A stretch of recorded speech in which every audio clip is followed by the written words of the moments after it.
Fala galera, tudo bem? Estamos aqui para mais um bate-papo científico aqui no Nutricionando por aí. E hoje a gente vai falar de um assunto também que é sempre muito solicitado, que é sobre fertilidade. Mais precisamente sobre a relação entre obesidade e a infertilidade. E para isso eu tinha que trazer uma pessoa mais do que especial, uma das nossas principais referências quando o assunto é fertilidade, minha amiga Bettina Moritz.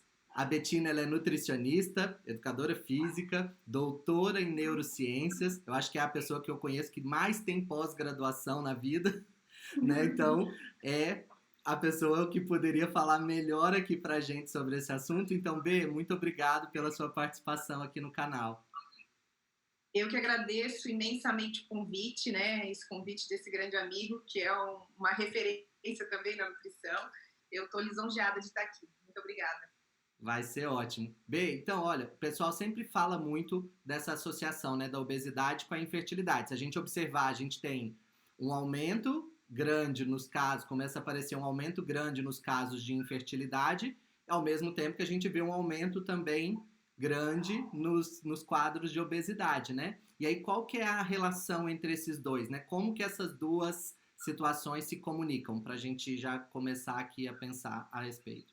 Existe uma relação íntima da obesidade com a infertilidade diretamente. No caso da infertilidade feminina, nós temos um aumento do estresse oxidativo e um aumento das citocinas inflamatórias. Então, a gente tem uma inflamação de baixo grau no processo da obesidade, que gera um aumento da produção de radicais livres. Esses radicais livres, eles também são gerados no próprio ovário. Então, a gente tem um aumento do consumo dos antioxidantes ovarianos que já estão em déficit no processo de envelhecimento. Então, há uma tendência da mulher já a tentar engravidar mais tardiamente. O ideal é que se engravide entre os 18 e os 23 anos. Esse é o ideal fisiológico. Que é uma das coisas que muita gente não pensa, é que as células do ovário, elas não se replicam, elas não se renovam. Elas são as únicas células que você nasce com elas, elas foram formadas na barriga da sua mãe, você nasce com elas, elas continuam sendo as mesmas células. Então, elas sofrem um processo de envelhecimento muito mais acelerado. Então, se você teve um processo de obesidade em algum momento da sua vida, mesmo que você tenha um processo de emagrecimento, você pode ter um prejuízo aí na taxa de antioxidantes. E quanto mais tempo você passar em obesidade, para as mulheres, maior vai ser o grau, a possibilidade dessa infertilidade. É claro que existe uma relação genética que pode piorar o quadro ou não, né, de cada uma dessas mulheres. Inclusive, isso poderia estar associado a um processo de envelhecimento mais precoce em algumas mulheres. Então, dependendo da sua genética. Mas o quadro é uma diminuição da produção de folículos e da produção de óvulos secundários, que é o que a gente tradicionalmente chama de óvulos, de qualidade. Isso acontece na obesidade. Então, mulheres obesas têm óvulos com qualidade pior. A gente chama de óvulo, né, mas é o nome popular. O nome correto é o óvulo secundário. Elas tendem a ter menor concentração de coenzima Q10, um importante nutriente para o ovário. Elas têm uma menor produção de glutationa ou um maior consumo dessa glutationa, que também é um importante antioxidante aí do próprio ovário. Isso formaria mais embriões aneuploides, embriões, então, com alteração cromossômica, levando a uma menor taxa, então, de sucesso, né, da gravidez. Além disso, essas mulheres, por terem um aumento do processo inflamatório, tendem a ter menor taxa de implantação. Então, ele atrapalha não só na formação do embrião, como também na implantação desse embrião. No caso dos homens, a gente tem uma relação também muito íntima entre obesidade e infertilidade. A própria gordura, principalmente nessa região próximo ali do saco escrotal, nas pernas, da própria barriga, isso pode fazer um aquecimento do próprio saco escrotal e uma diminuição, então, da qualidade dos espermatozoides. Não é à toa que o saco escrotal fica fora, né, do corpo do homem, ele fica para fora exatamente porque ele precisa de uma temperatura mais baixa do que os 37 graus, os 36 graus, né, que é a temperatura normal, corpórea, então ele precisa estar numa temperatura um pouco mais baixa para que a gente tenha a produção adequada desses espermatozoides. Então, toda situação que leve a um aquecimento aumentado dessa região, e o caso pode ser pela gordura corporal mesmo, somente, eu vou ter uma diminuição da qualidade desse espermatozoide e também possivelmente da produção. O próprio processo de obesidade tende a fazer uma alteração da produção de hormônios do próprio homem. Homens obesos tendem a apresentar mais estradiol e mais estrona, hormônios que a gente chama, entre aspas, de hormônios femininos. E esse aumento do estradiol e da estrona também pode estar associado na alteração aí da qualidade, da quantidade dos espermatozoides. O processo de obesidade, assim como na mulher, ele também gera um processo inflamatório de baixo grau neste homem e aumenta também o estresse oxidativo.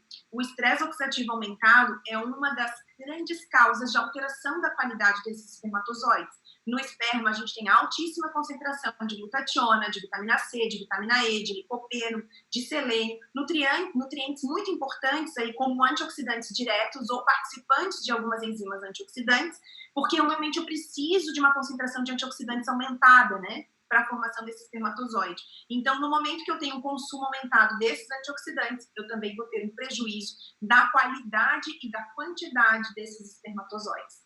E além do estresse oxidativo e inflamação, se a gente pensar que no obeso a gente tem também resistência à insulina, às vezes uma resistência à leptina, isso também tem associação com a infertilidade?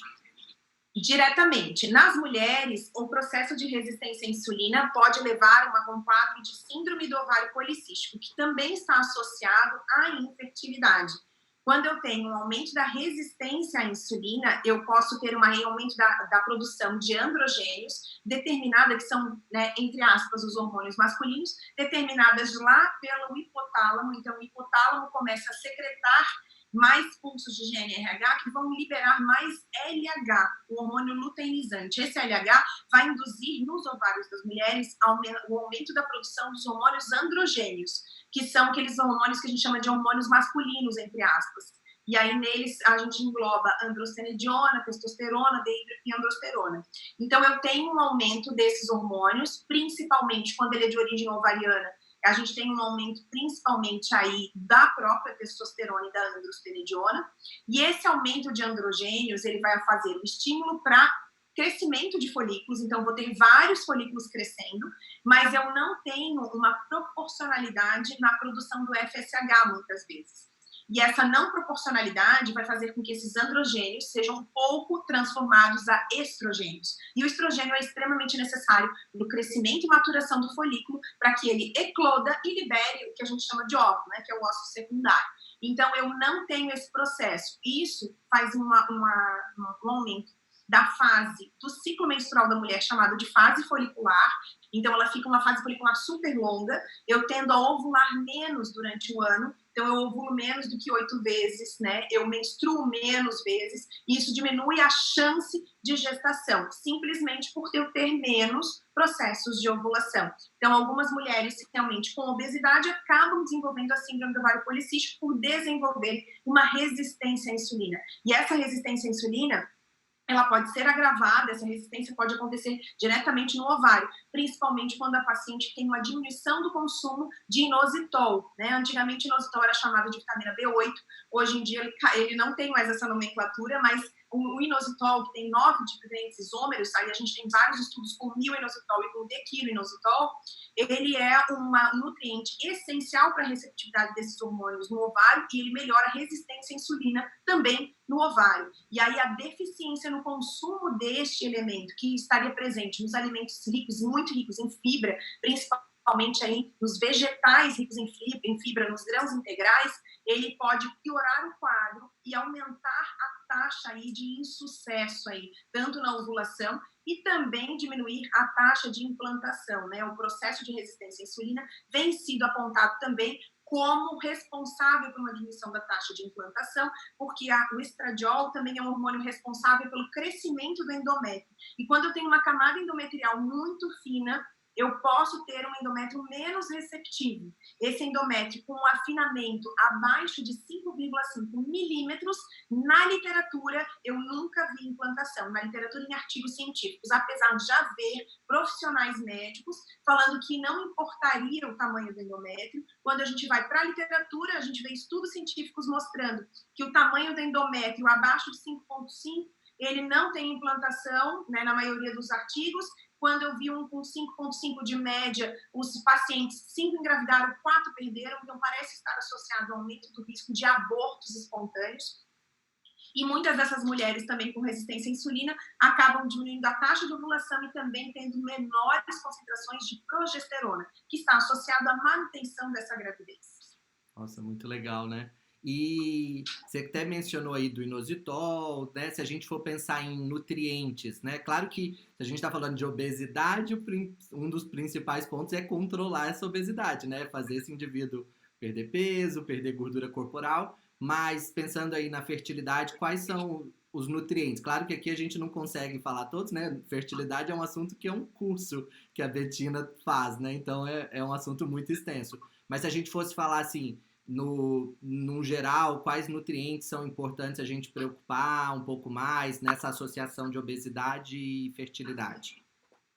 No caso dos indivíduos que desenvolvem resistência à insulina, esses indivíduos obesos com resistência à insulina tendem a ter uma maior demanda das vitaminas do complexo B. E isso tanto para homens quanto para mulheres. E a deficiência dessas vitaminas do complexo B podem estar associadas também a um processo de infertilidade. Então, a gente primeiro determina se ele é um paciente obeso com resistência à insulina ou sem resistência à insulina.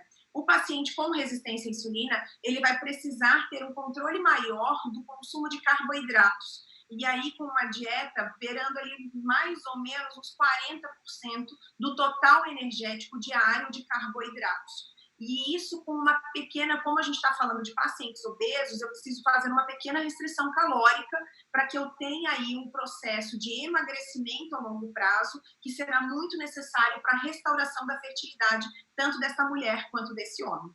Os nutrientes essenciais, então, em indivíduos com obesidade, no caso da fertilidade, eles principalmente os antioxidantes, tanto para homens quanto para mulheres. Mas se eu pudesse elencar alguns nutrientes que não podem faltar no tratamento da fertilidade dessa mulher obesa, eu falaria sobre coenzima Q10, N-acetilcisteína, vitamina C, vitamina E, ácido alfa-lipoico e, normalmente, a utilização do cromo, principalmente para os pacientes com resistência à insulina. Nós precisamos ver a demanda também desses micronutrientes, das deficiências de micronutrientes que esses pacientes apresentam. Que quando a gente tem um paciente obeso, há uma tendência aumentada a ter deficiência de zinco. Mas se por acaso esse paciente não tiver deficiência de zinco, o excesso de zinco pode ser inclusive prejudicial. Recentemente saiu um artigo científico mostrando que o zinco, quando dado para pacientes que não tinham deficiência de zinco, piorava o espermograma. E realmente o zinco em excesso, né, como a maior parte dos metais, dos minerais, ele pode realmente aumentar o processo de estresse oxidativo. Então, essa linha é muito tênue, né? E o tratamento ele tem que ser extremamente individualizado nesses indivíduos obesos. Pois é, eu falo que isso que é legal, né? Eu falo que o legal da nutrição é puxar sempre para a individualidade, né? Se a gente pensar, olha, antes todo mundo achando que zinco e acha que zinco é importante para a fertilidade, que é importante para a produção hormonal, mas em excesso o efeito começa a ser contrário. Acho que isso que é o mais legal. Pensando em dieta mesmo, é um padrão mais saudável, né? Então tem alguma coisa assim de padrão alimentar, um tipo de dieta que seja melhor para esses quadros? Quando a gente fala em termos de infertilidade, o campeão de dietas na literatura é a dieta mediterrânea. Então, quando eu penso em dieta equilibrada, a dieta mediterrânea, para mim, é a que mais faz sentido para a maior parte da população. Mas acontece que muitos pacientes não conseguem se adaptar à dieta mediterrânea, ou têm dificuldade de perda de peso só com controle de pequenas porções. Então, a gente tem estratégias que podem ser incorporadas na dieta do paciente, levando em consideração o estilo de vida, o hábito alimentar, né, os horários, o ciclo circadiano, que podem, então, adaptar a essa situação. Então, muitas vezes, a gente pode recorrer a uma dieta mediterrânea associada a um jejum intermitente. Ou a gente pode fazer uma dieta low carb, porque é uma paciente que consegue se adaptar muito bem à dieta low carb, mas aí a gente tem uma resistência à insulina aí muito aumentada, que precisa ser realmente controlado de forma rápida. Dependendo do caso, se a gente precisar ter uma perda de peso mais acentuada, num primeiro momento, também a gente pode lançar mão de dietas um pouco mais restritivas inicialmente. Então, dependendo do quadro, a adaptação da dieta ela é específica para o paciente. Mas quando eu falo em termos populacionais, eu gosto muito da dieta mediterrânea. É uma dieta fácil de fazer, dificilmente a gente vai ter erro na população, né? Vai ter alguma intercorrência onde o indivíduo vai lançar mão ou ter grandes compulsões.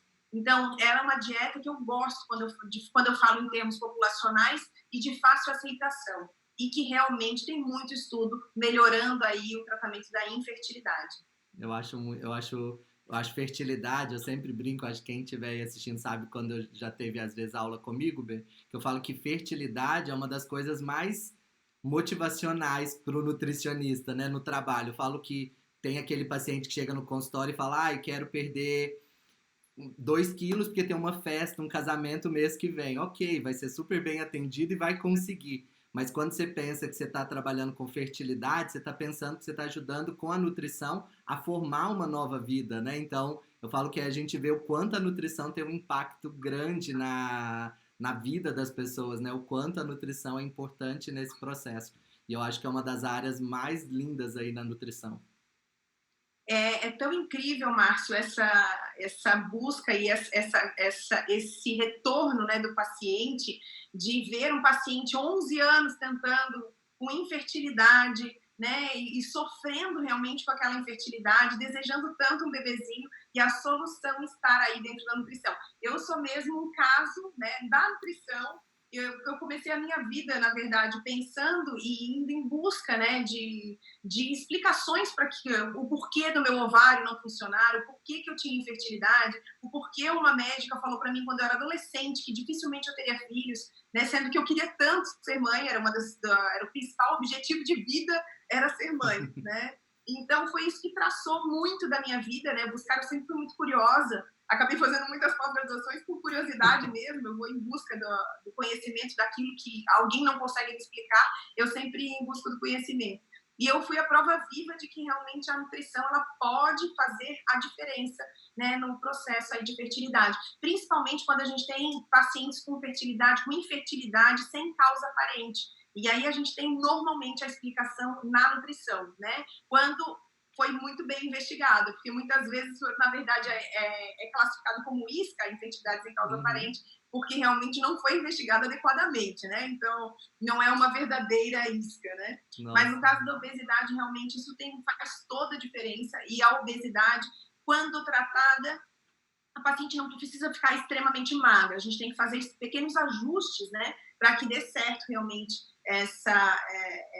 esse sucesso, né, da gestação, para que ela tenha um bebezinho em casa, mas esses ajustes precisam ser feitos, e o tratamento nutricional ele é muito importante, né, e esse processo ele não para aí, ele precisa também ser controlado, a dieta, a suplementação também durante toda a gestação, para que você diminua aí o risco do seu bebezinho também ter uma programação metabólica ou uma tendência aí à obesidade.